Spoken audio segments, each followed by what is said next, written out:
of Green Gables, by Lucy Maud Montgomery. Chapter 37. The Reaper Whose Name is Death. Matthew! Matthew! What is the matter? Matthew! Are you sick? It was Marilla who spoke, alarm in every jerky word. Anne came through the hall, her hands full of white narcissus. It was long before Anne could love the sight or odor of white narcissus again.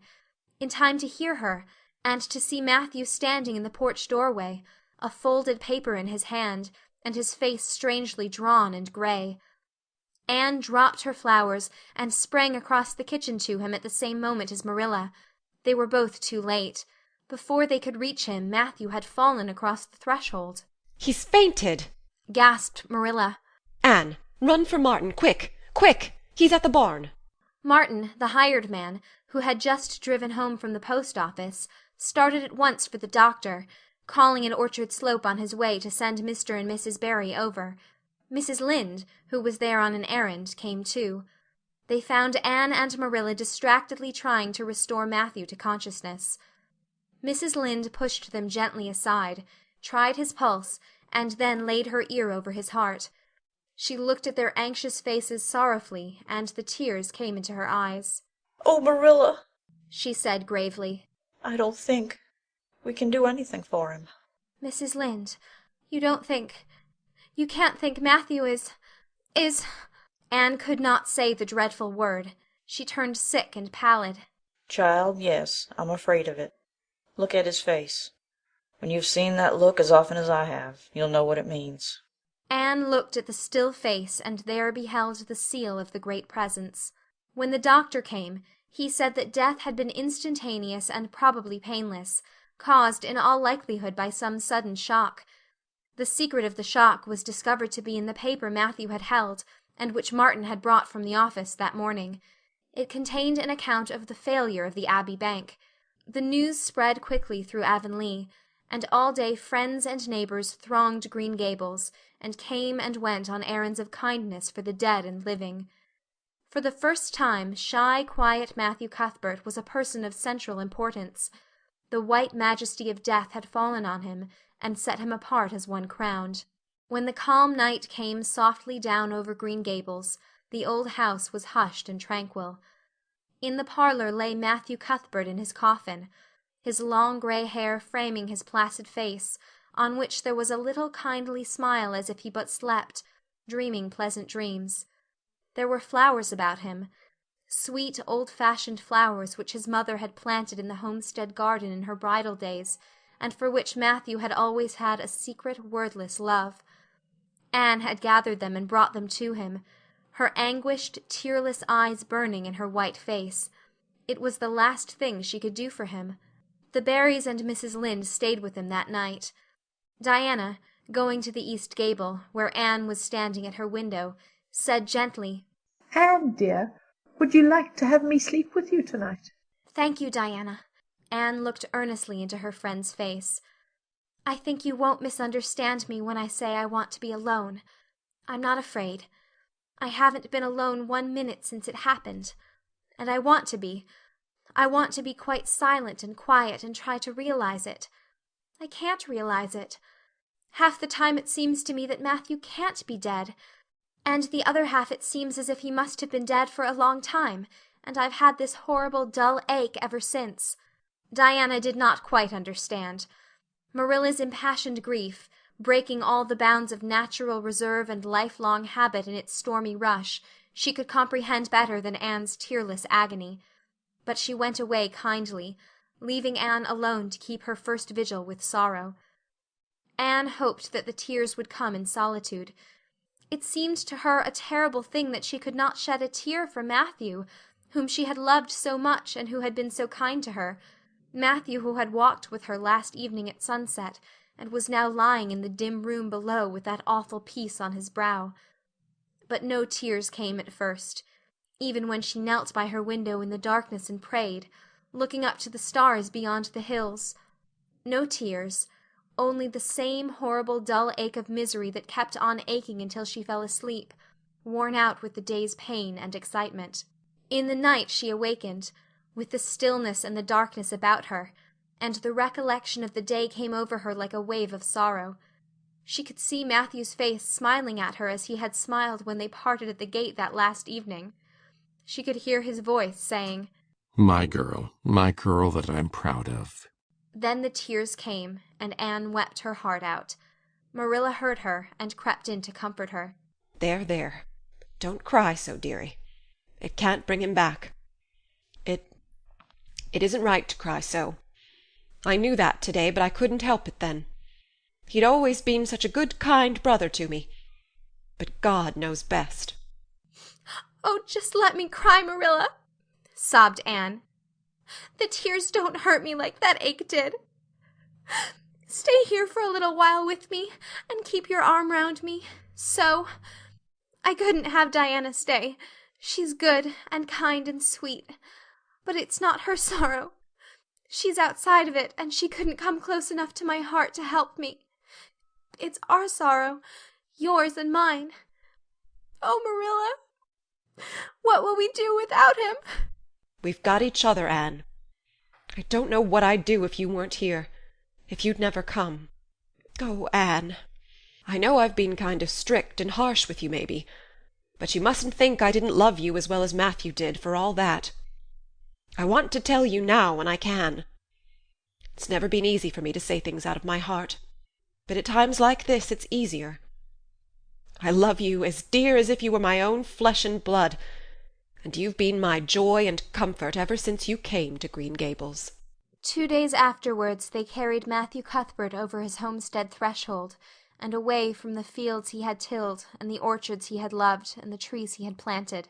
And then Avonlea settled back to its usual placidity, and even at Green Gables affairs slipped into their old groove, and work was done, and duties fulfilled with regularity as before, although always with the aching sense of loss in all familiar things.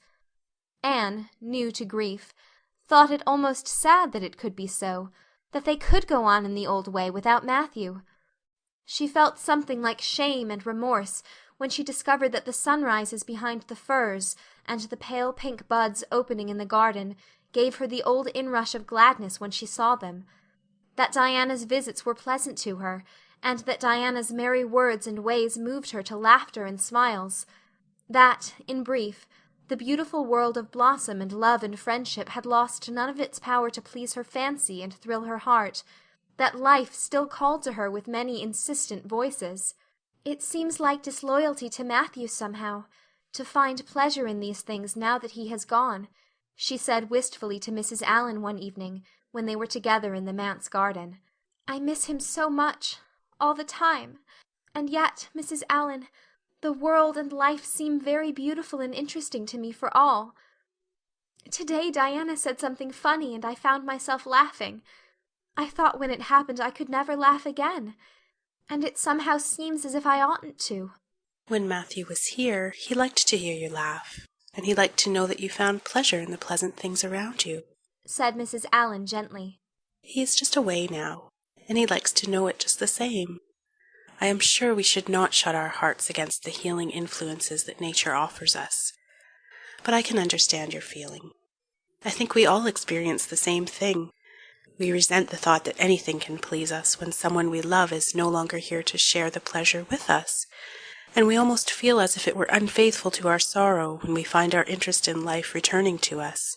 "I was down to the graveyard to plant a rose bush on Matthew's grave this afternoon," said Anne dreamily. "I took a slip of the little white Scotch rose bush his mother brought out from Scotland long ago. Matthew always liked those roses the best. They were so small and sweet on their thorny stems. It made me feel glad that I could plant it by his grave, as if I were doing something that must please him in taking it there to be near him. I hope he has roses like them in heaven. Perhaps the souls of all those little white roses that he has loved so many summers were all there to meet him. I must go home now. Marilla is all alone, and she gets lonely at twilight." "She will be lonelier still, I fear, when you go away again to college," said Mrs. Allan. Anne did not reply. She said good night and went slowly back to Green Gables. Marilla was sitting on the front doorsteps, and Anne sat down beside her. The door was open behind them, held back by a big pink conch shell with hints of sea sunsets in its smooth inner convolutions. Anne gathered some sprays of pale yellow honeysuckle and put them in her hair. She liked the delicious hint of fragrance, as some aerial benediction, above her every time she moved. Dr. Spencer was here while you were away, Marilla said. He says that the specialist will be in town tomorrow, and he insists that I must go in and have my eyes examined. I suppose I'd better go and have it over. I'll be more than thankful if the man can give me the right kind of glasses to suit my eyes. You won't mind staying here alone while I'm away, will you? Martin will have to drive me in, and there's ironing and baking to do. I shall be all right. Diana will come over for company for me. I shall attend to the ironing and baking beautifully. You needn't fear that I'll starch the handkerchiefs or flavor the cake with liniment. Marilla laughed. What a girl you were for making mistakes in them days, Anne. You were always getting into scrapes. I did used to think you were possessed. Do you mind the time you dyed your hair? Yes, indeed. I shall never forget it, smiled Anne, touching the heavy braid of hair that was wound about her shapely head. I laugh a little now sometimes when I think what a worry my hair used to be to me. But I don't laugh much, because it was a very real trouble then. I did suffer terribly over my hair and my freckles. My freckles are really gone, and people are nice enough to tell me my hair is auburn now, all but Josie Pye. She informed me yesterday that she really thought it was redder than ever, or at least my black dress made it look redder, and she asked me if people who had red hair ever got used to having it. Marilla, I've almost decided to give up trying to like Josie Pye. I've made what I would once have called a heroic effort to like her, but Josie Pye won't be liked. Josie is a pie, said Marilla sharply. So she can't help being disagreeable. I suppose people of that kind serve some useful purpose in society, but I must say I don't know what it is any more than I know the use of thistles. Is Josie going to teach? No, she is going back to Queen's next year. So are Moody Spurgeon and Charlie Sloane. Jane and Ruby are going to teach, and they have both got schools. Jane at Newbridge and Ruby at some place up west. Gilbert Blythe is going to teach too, isn't he? Yes, briefly. What a nice-looking fellow he is, said Marilla absently. I saw him in church last Sunday, and he seemed so tall and manly. He looks a lot like his father did at the same age. John Blythe was a nice boy. We used to be real good friends, he and I. People called him my beau. Anne looked up with swift interest.